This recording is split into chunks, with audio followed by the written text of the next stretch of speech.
This week on Startup Security Weekly, security for business, businesses of security, startups that fall into the realm of inflating their valuation and what their products do. Say it isn't so.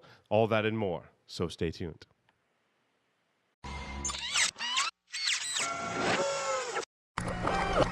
This is a Security Weekly production.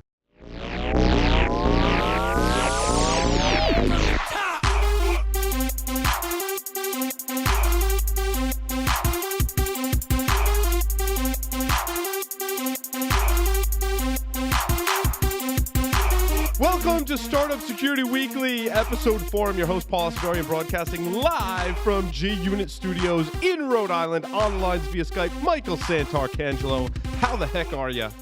It's always good here at the beach, brother. That's awesome. 85 stony light breeze. Chambers says, come on down. It's like wicked hot over here and humid today, too. It's a pissa? No, is that when it's raining? Pissa. Is that what you say? Yeah, when it's raining, it's a wicked pissa.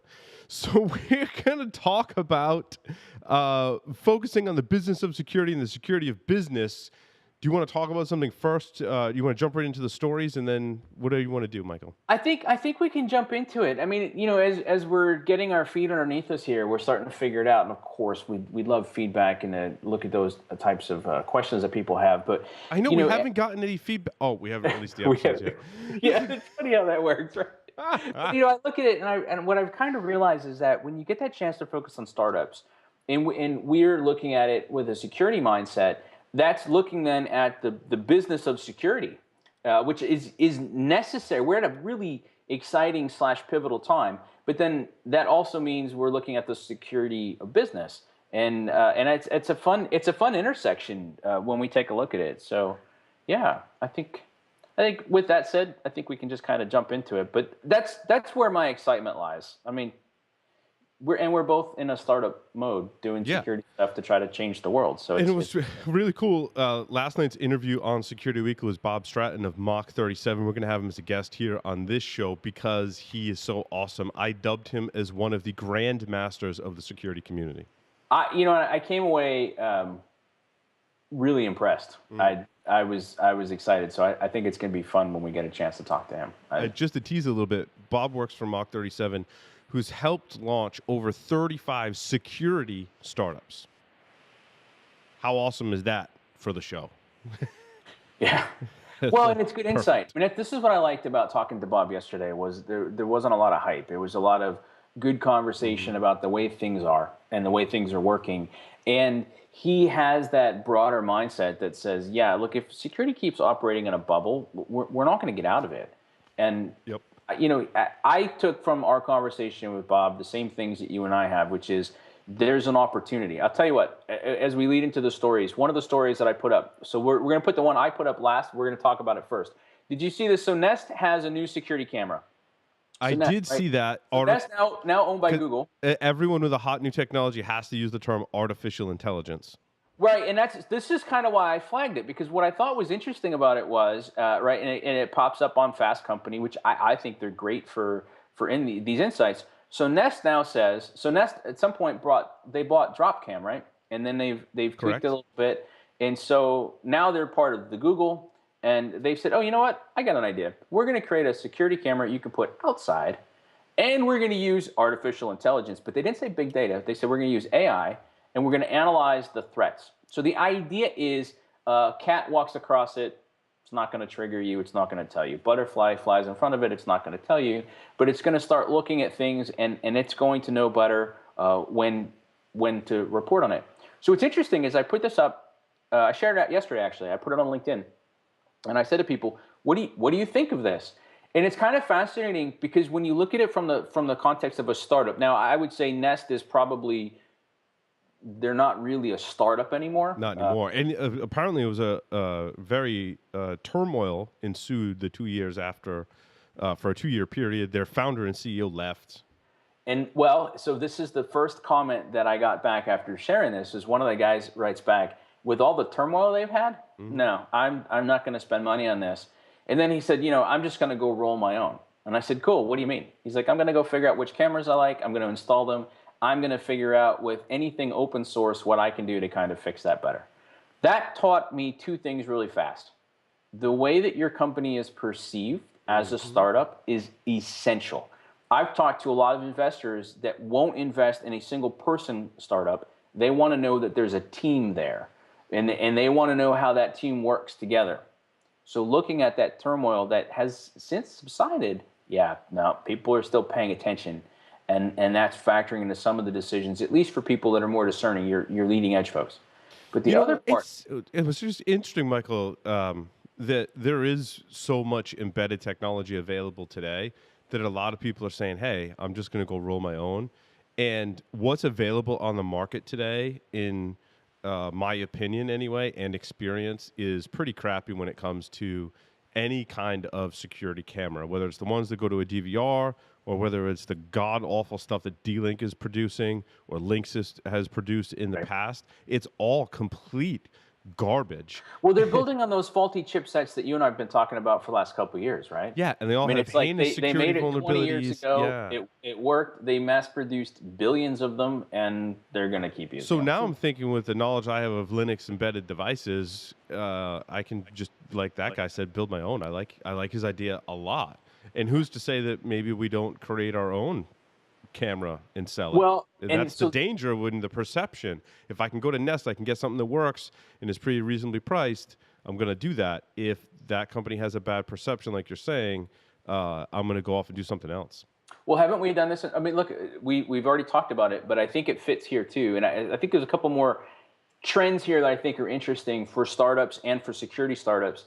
Uh, but we've talked about this in terms of wireless, right? And you've recently asked the Yeah. audiences, how many of you have, what are you using for access points, right? And would you put in your own? And how many of you would go spend $500 or $600 and buy like an enterprise grade one that you're going to use at your house? And we're starting to see there's some startups now that have come out and said, okay, we've looked at the marketplace. People want better security, better interoperability. And what they really want is to be able to mesh network just by plugging a puck in and throwing it on Yeah. the shelf. Exactly.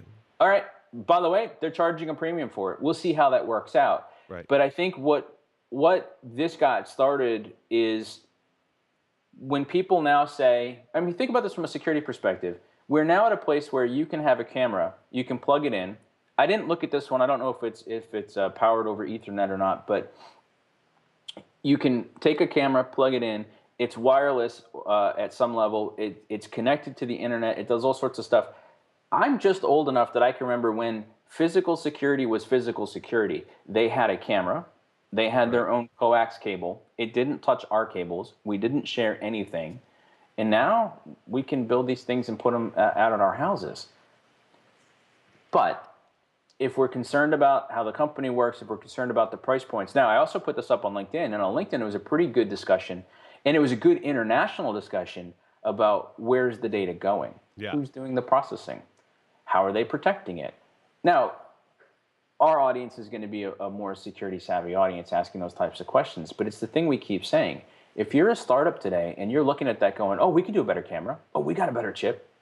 You need to work with someone like us and say, but what are the security questions, the fundamental Yeah. privacy/security questions that we need to consider? It's interesting when we think about Ring, and that does record to the That came into cloud. my head. But the thing is, it's my front door, right? Like, everyone sees me walking in and out of my front door. So if someone were to get footage of me walking in and out of my front door, I mean, most of the time I'm not naked when I'm walking in and out of my front door. Most of the time.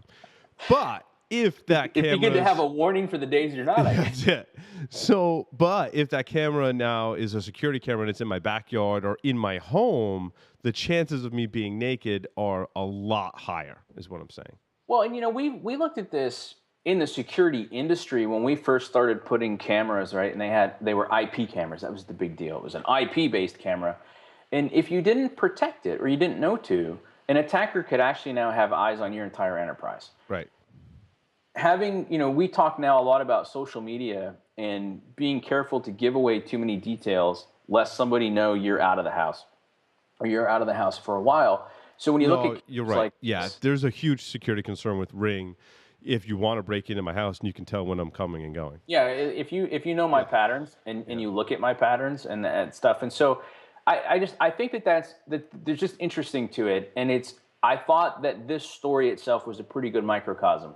It's a set of technologies that are merging together. Some people view them from a security perspective, but not a pure play cyber slash information security perspective until they dig deeper into it.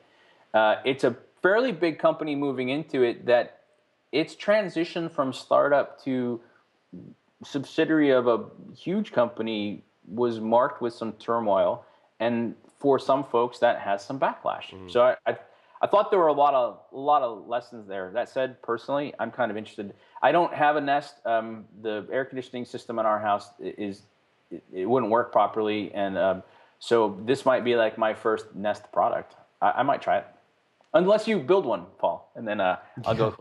The problem with building one is carving out the time, which I think we talked about last week. Yeah. All right. Well, so let's talk about. I want to talk about the due diligence side of it. I want to look at the business of this a little bit because I think again this is going to matter.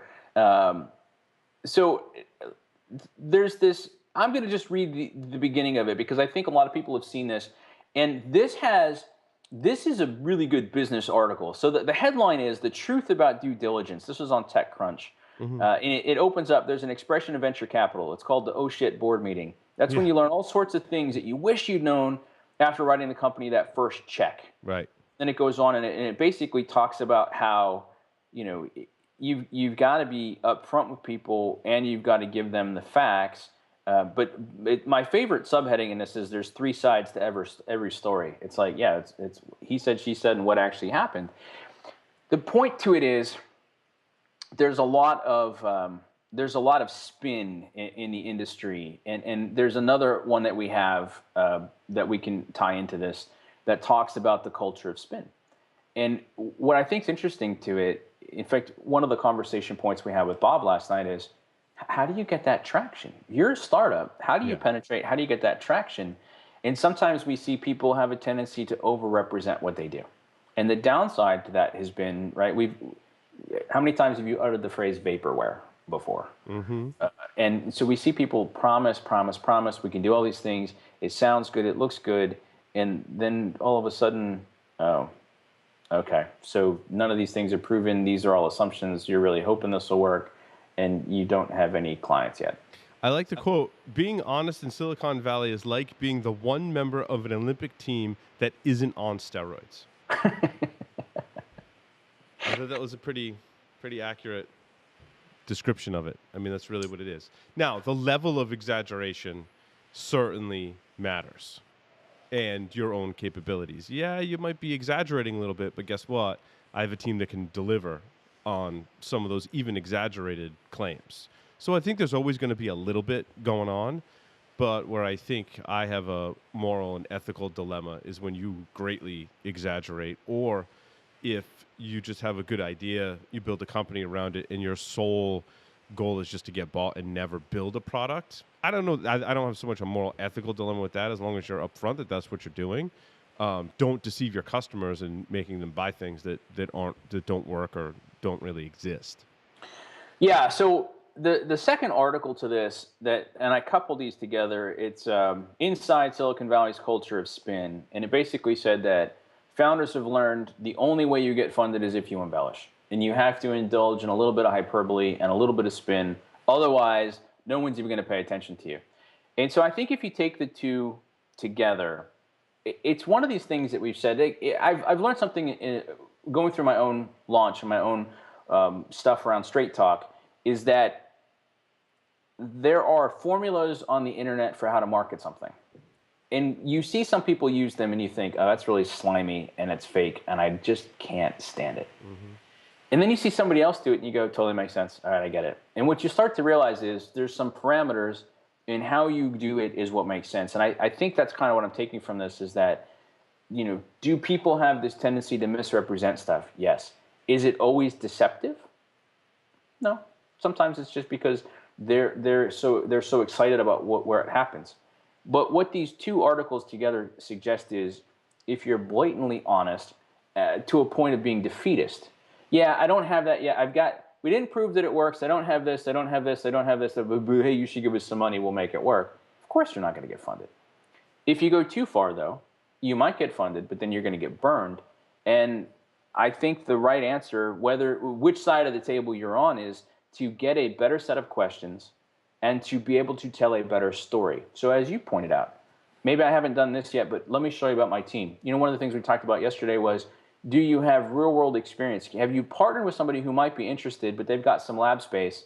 And so, you know what? Maybe you can give them a discount, maybe not. Maybe they just get to see what you're working on, kick the tires around, feel good, and you get access to their lab and their network and all that, and some of their mind share. Now you can come back and say, look, I've been on these networks. I know what we can do. I know what our throughput can handle. This is the result, and this is my team. This is what we can execute on. This is where we're going. I think that's compelling, right? And that's pretty much the approach you're taking, right? Yeah, well, and I think it's important to be honest and talk about who's using your product. And that was in the article too, Michael, which I thought was a really important point.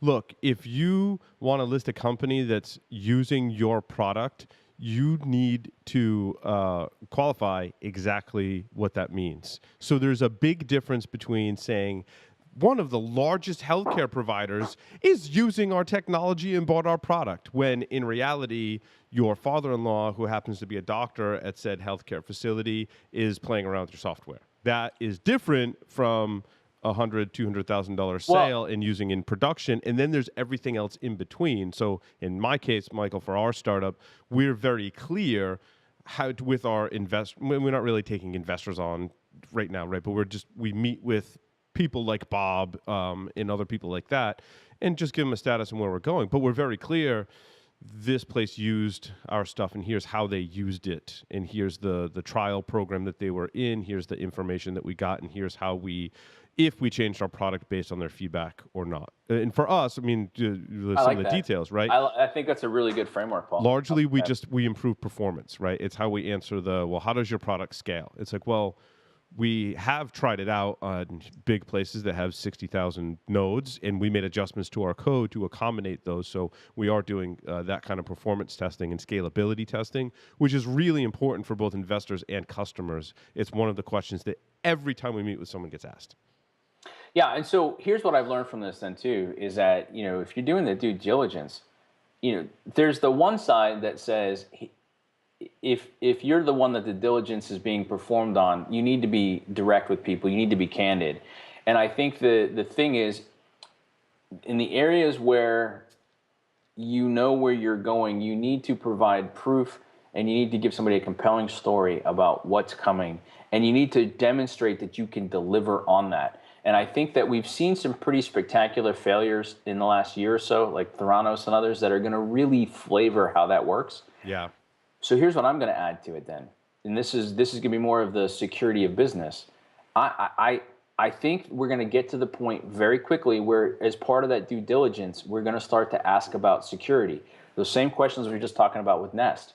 How are you protecting your code? How are you protecting your customers? We talk about auto updates. That's great from a consumer perspective. Okay, well, how are you controlling that process? Can somebody inject into that? And there's some questions there that I think these investors they need to get more comfortable asking those questions, as much as people seeking the funding need to be comfortable answering those questions. And I'll add this element to it. It's okay in the short run if we're all uncomfortable with it, because it's new territory. And that's where I like that idea of, well, let's put it in the lab and look at it and kick the tires and ask people questions.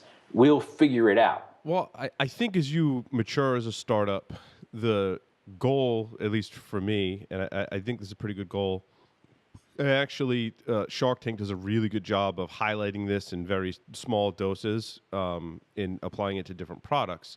But there's two things. Did you have repeat business, and or Right. did they go ahead and buy more from you? So in the Nest example, did they subscribe to the Nest Cam Cloud, $30 or $10 a month or whatever? It's usually like Ring is the same thing. Did they subscribe, right? They bought the device, but did they subscribe to the add-on features to get the cloud recording? If they bought a Nest Cam, did they also then, how much later do they go buy a Nest thermostat or additional Nest Cams? Yeah, exactly. And if you can show repeat business, you are, I think, in a much better position to get funding. You see it on Shark Tank all the time. if someone has a subscription service, what's your retention rate? Did the customer buy more? Did they buy, were they repeat business? Because if you can show repeat business, that means you have a viable business that someone's going to invest in. And that's the goal that you need to have. One of the goals that you need to have as your startup. Yeah, and see, even that, and you're right. Looking at these shows, it's asking questions like, what's the average cost to attract, and get a new customer? How long do they tend to stay? What's your onboarding process look like? What's your retention rate? Right? All those are really good questions, and we need to start to distill out some basic security level questions that are the same thing. Yeah, They're part of the I'm parlay. selling in the security space, so if I drop my product off for 6 months or a year, and the customer comes back, it likely means that there's a pretty good level of security. I mean, as you get more customers, they're going to investigate the security of your product in some way, shape, form, or fashion.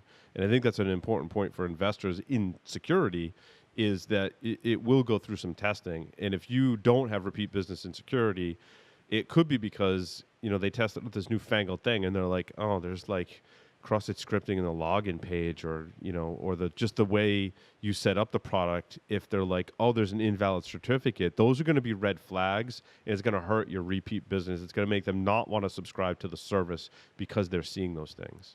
Yeah, and some of the stuff that we talked about with Bob last night that we'll get a chance to talk about with him again, that I think factors into this too, then, is what is that user experience like, and how effectively are you able to convey the benefits, right? Not just the features. And we've talked about this a lot in tech, but one of the things that I've seen a lot lately too, even in security startups, is we go right to the features. Let me tell you how it switches and dials and all that type of stuff. And the people who are going to sign those POs don't care about the switches and dials. They want to understand, if I give you this pile of cash right here, what am I getting in return? And when you say blinky box, blah, blah, blah, no. Did what problem of mine just went away? How do I measure that, right? It's those types of things that we need to get a little bit more comfortable taking a look at. It's going to take some time to be able to do it. But to that end, so I like doing these fun contrasts. So let me start with this one. Cybersecurity investment to reach $400 million due to the Internet of Things threats. And by the way, this is kind of a poor segue on my part, but when we talked about the due diligence and the spin, one of the things it did say was, if you need to categorize yourself, we're an Internet of Things, right? You made the comment, everybody's artificial intelligence now. Everybody's big data. Everybody's cyber. Here's the thing, right? As humans, we instinctively, naturally seek to categorize something. I'm looking for something that it's like, that I probably understand, to figure out where you fit. That's a double-edged sword. If you're not really an Internet of Things thing, and you get lumped in with it, good luck trying to lose that label. But if people don't understand what you do, good luck getting the funding. So this is what this is saying. Basically what they're saying is cybersecurity could see a boost in venture capital. By the way, I think next week we've got a story talking about how maybe it's all going to dry up. Hint, it's not security. But what this is saying now is there's so many new threats now for smart homes, autonomous cars, factories, all this other type of stuff. The investment in cybersecurity rose by 78% in 2015 to $228 million, and they expect it to hit $400 million this year. That's just the investment. That's the amount of money going to firms and people taking a look at this. That's cool. I think there's a lot that's there. All right, so here's the flip side, and I love this headline. When the data bubble bursts, companies will actually sell things again. They'll have to. What do you think? I think that in my limited experience with economics and markets, right, there's inevitably some kind of spike in activity. The segment gets really hot, and then it starts to come down to reality, right? Because I think that a lot of people recognize that there's a lot of problems, and everyone rushes to go find a solution. A bunch of companies get funding, a lot drop off, and then the ones that are left need to figure out, like, oh, yeah, we need to actually sell something. It comes back to your discussion, Michael, where I can't just talk about the features. I got to talk about how we make money and make everyone money, and how we're going to continue to do that on an ongoing basis. So I definitely think that there's bubbles and things that are hot, and that doesn't mean that one market goes away completely. I think in security, because I'm closer to it, right, I see I wish I could see the same trends that Bob sees. He's fantastic at it. But I see areas explode. DLP. Woohoo! Everyone needs DLP. And then it settles out, and a couple of companies specialize in it, and they're able to make money and continue to get funding and move forward. And larger companies include some of that technology, maybe through acquisition, maybe through building it on their own, maybe through partnerships. That was my role in my previous job, right? Figure out which one of those we're going to do because we need to keep up with technology. And they acquire DLP and they just bake it into their product, which is fine. And that's how I see it kind of just leveling off. I think there's a few set of technologies that really become mainstays, and I think that's the issue that we have now in security is a lot of us still think, well, I need a firewall, I need an intrusion detection system, I need antivirus. And those are like my three crutches but there's a lot of things now, and I need SIM, right? But if you take all those main four categories, I mean, it goes off like an octopus. I mean, there's tons of different directions that all that can go in. And I hope that we start to eventually like replace those main four with things that actually work that are coming down in all those different channels. And you and I have been doing this a long time. There was a time in security where, and we're going back 20 years now, if I came to you, the whole mantra, right? Internet bad, firewall good. Yeah. And I think that shot us in the foot, by the way. But if I then came to you, I mean, do you remember the air-gapped phase, the late 90s? Yeah. Where I'd say, oh, I've got this new technology. First question was, well, what are you replacing? Nothing. No, thanks, I'm not interested. Right. And now I'll stack on as much security stuff as I can cram into the environment. So I think that you're right. I think that, you know, dogmatically we've clung on to a number of things that at some point we need to reevaluate, right? I'm the guy who always says, are you getting the value out of that you expected? The challenge with my question is, what value did you expect? How are you measuring it? What are your alternatives? And I think a lot of times in security, we don't pay attention to that. That's the opportunity of the startup. I think what a startup can do well, not just to attract the funding, but to attract those clients, is to understand their pains better. What I loved talking with Bob last night about was this need to listen. And I think that is so understated and underserved in all industries, but definitely when it's dealing with security. Because people will tell us what their challenges are and why they're their challenges. And if we can really listen, they'll also tell us what their aspirations are. And that's what gives us that opportunity. I mean, so if we take a look at your product, done properly, you're not just helping the enterprise improve its security level, you're also helping those operators do more with less. You're helping them get home earlier so they can make the soccer games. You're helping them not have to work on a weekend, or if they get paged in because they've got to deal with something, it's going to be a fraction of the time they used to spend. Their lives are better. They get recognized for that, right? They're happier and they're healthier. And we always tend to shy away from that stuff. But if you go look at some of the successful tech that's out there, it's lifestyle stuff. I'm showing you how I'm going to give you back more time and a better life. And I think if you're a security startup, I'd like to see where that factors into it as you're pulling those types of things together. Now, to go back to the point, every startup's goal, Michael, is to make the world a better place. Well, I mean, I wish it was. Jack now. Let me tell you, no, it really is. I mean, well, that's from the Silicon Valley, right? You know, you told me to go watch that. I'm gonna have to go watch it. Oh now. my God, Michael, how are you doing the show and you haven't watched Silicon Valley? We need to stop recording right now. You need to go binge watch both seasons of Silicon Valley right now. Now, so I'll go watch. That is your homework. I don't care if you have to buy it. Go watch it. But they make fun of the fact that startups, and it's kind of along the lines of what you're saying. Yours is more articulate and detailed in saying you have to change someone's lifestyle, right? And that gets boiled up into the marketing message that every startup has when they're presenting at a conference in Silicon Valley is make the world a better place. Oh, got it. And they make fun of that throughout the whole show, and I'm like laughing. But then I go do research for the shows that we run on the Security Weekly Network, and I come across, or even research from my job at Tenable, and I see people's marketing, and they actually state in their marketing that we make the world a better place. Yeah. I've actually seen that.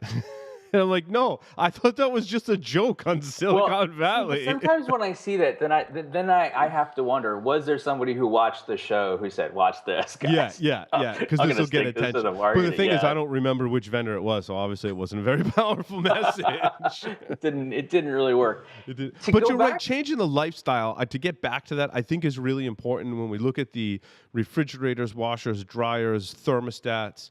They all do that. I don't know if they all use that in their marketing, but they all tend to change your lifestyle in a way that either saves you time or saves you money.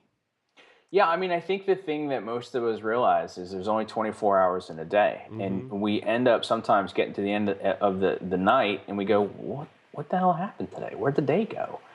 I think if you've got a solution that gives people back some minutes at a time and lets them achieve something more, right? It's both. I think when you can solve an affliction and help them reach an aspiration at the same time, you got a home run.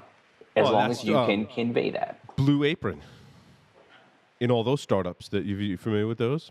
I'm not. My wife used one. I forget which one she used. It wasn't Blue Apron because she heard that it wasn't good or something. I don't know. I apologize to Blue Apron. I have not tried your product.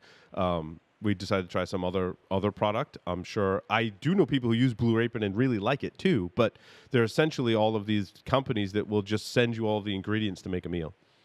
Yeah. When you have What's celiac disease, they're all a little tougher. It's because gluten free is not for me a Oh, I lifestyle. think they do. Blue Apron, I believe, does that because I think they sponsor the Twit network or something. I'll check into them. I Yeah, saw, check of into all them. things, Amazon. They're expanding very rapidly, and they have a new meal plans program. Oh, really? I didn't know that. I see. I love Amazon. My guys I, make fun of me here in the studio I'm a because I fan. use Amazon for Prime Day. I went crazy. I was crazy on Prime Day. I was a Well, little a little a little out of control. I bought a Segway. really I did. I bought a Segway. fantastic.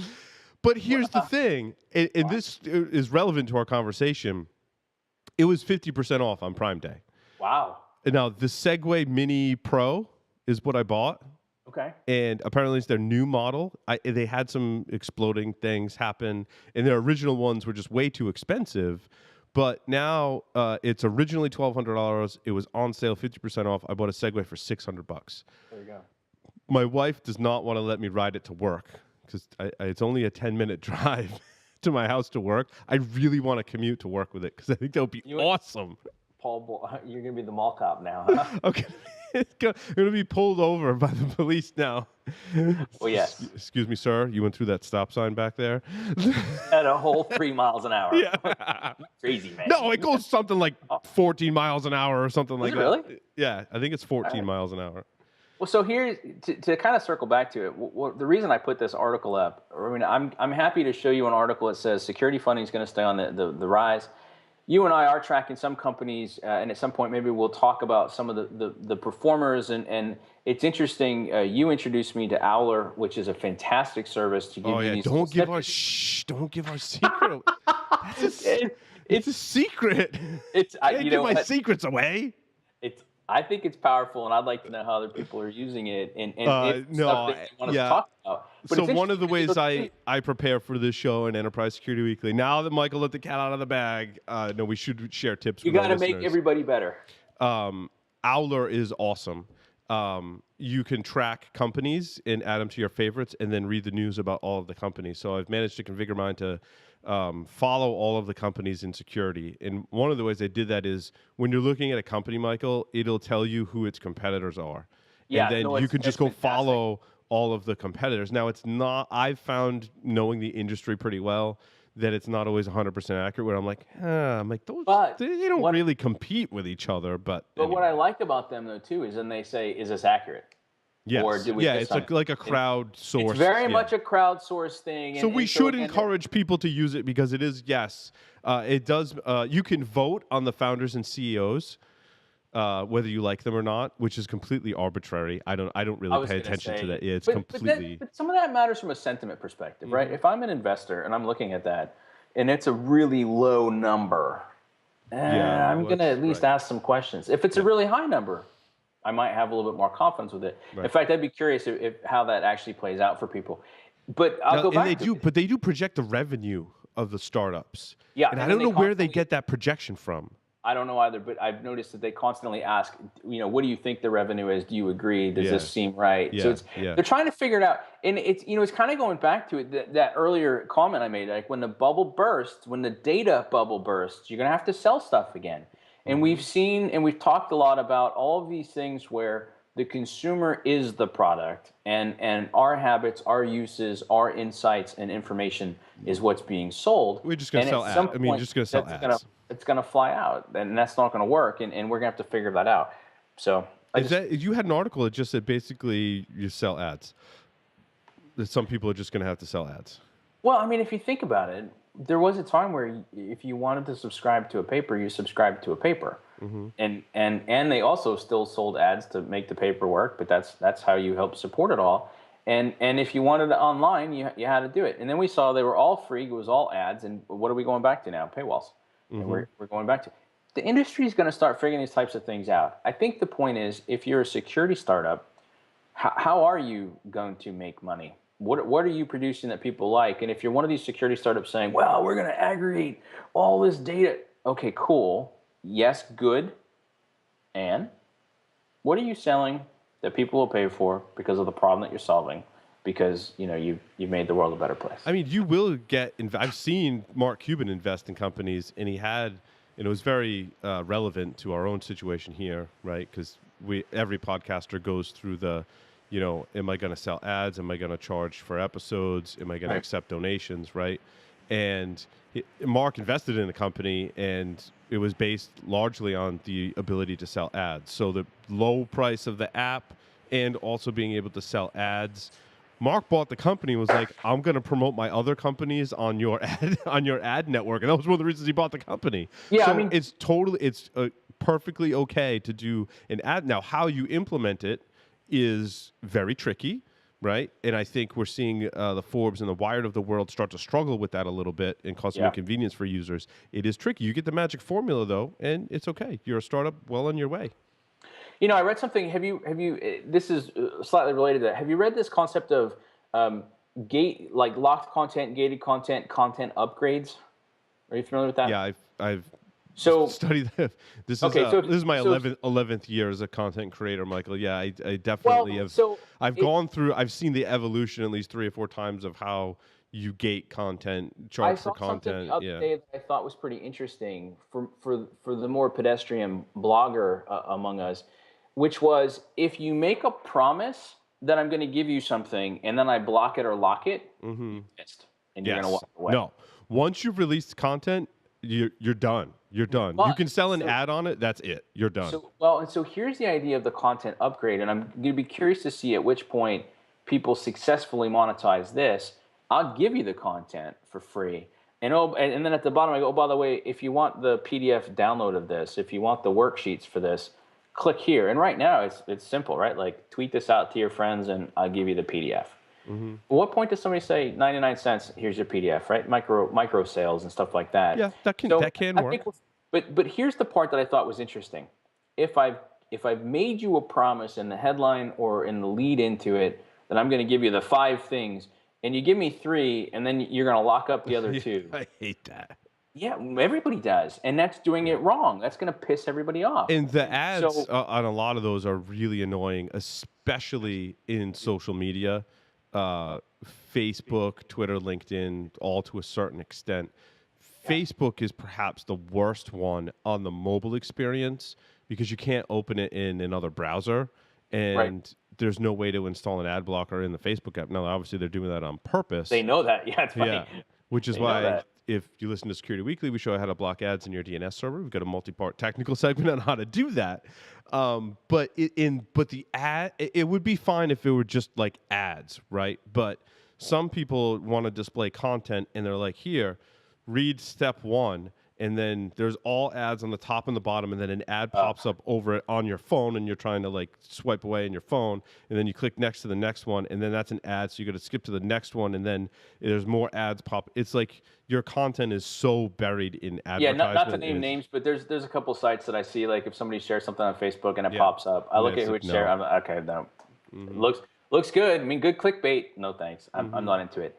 The point that comes back to it is, if you're offering something of value and you're helping people solve a problem that they have that they're willing to pay money for, charge money for it, and then build your business. And of course, you can look for ways to maximize it. So it's all, my good friend Gene Kim taught me about that give and take. And I think when you're in a startup, and John Strand and I were talking about this too, when you're in a startup, right, you have to make the decision what you're going to give away for free. And giving stuff away for free has benefits. And you have to like stagger that, like here's the free open source project that we did that you can come learn about our stuff. And oh, by the way, if you want to buy it, here's a single user license model that you can pay once. And oh, by the way, if you want like the full package. So, I mean, developing that tiering system is incredibly difficult. I find that we could do a whole show. I want to do a whole show with an expert on how do you price your thing as a technology and security startup. That's a great idea. I think the other thing I'd love to do is if we can get Cory Doctorow on this show, he releases all his stuff under a Creative Commons license. Yeah, but then people can buy a book, right? And as he said to us on the show, and I can still get the big advances to write the books and to do the stuff and everything else. And I think that's an absolutely fascinating way to look at it. I'll tell you, in my own experience, so the big thing I'm working on right now is Straight Talk.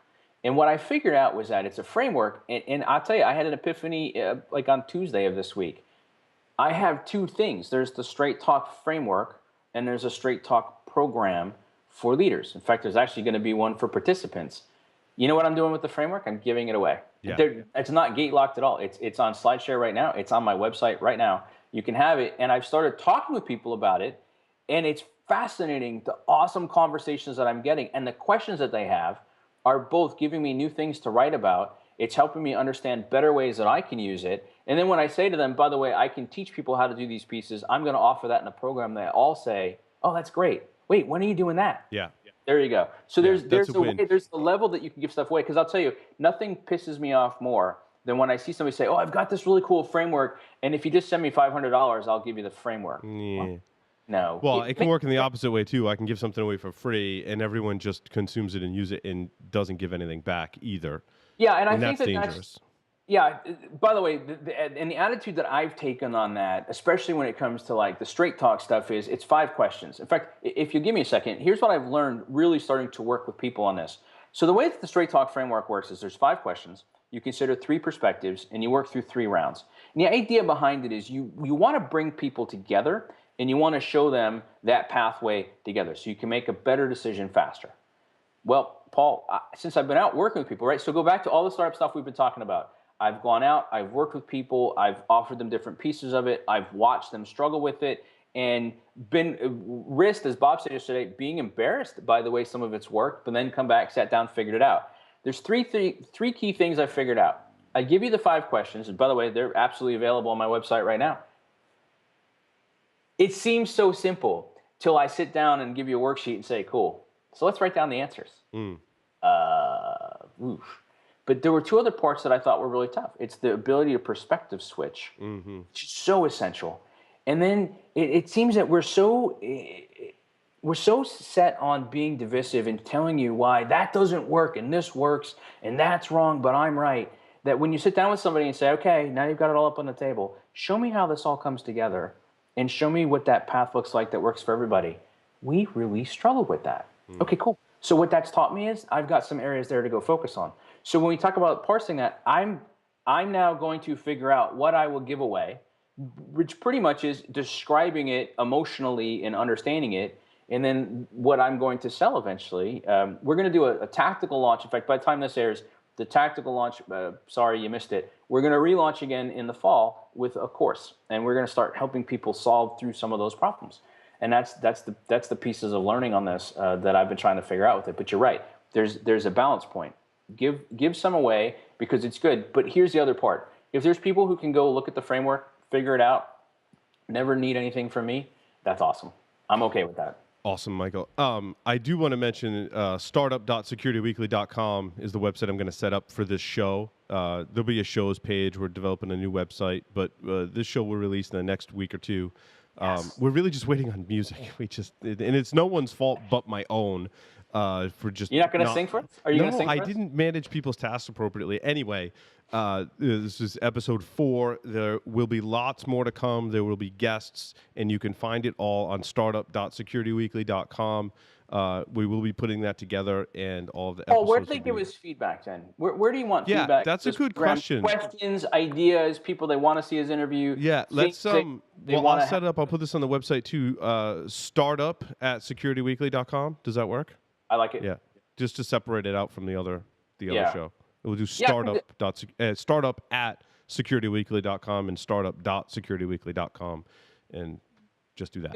Well, because here's the thing, just so we're clear with people, as we're getting into this, you and I have been talking about this now for months.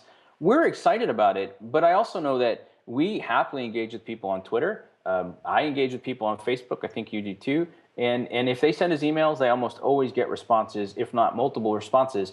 I'm looking forward to that. If you want to send in stories that you want our opinion on, that's cool. But I'm also interested in the challenges that people are facing. Either side, you're a security startup and you're desperate to get some traction, or it's the opposite side. You're a startup saying, okay, what should I be looking at? What do we do?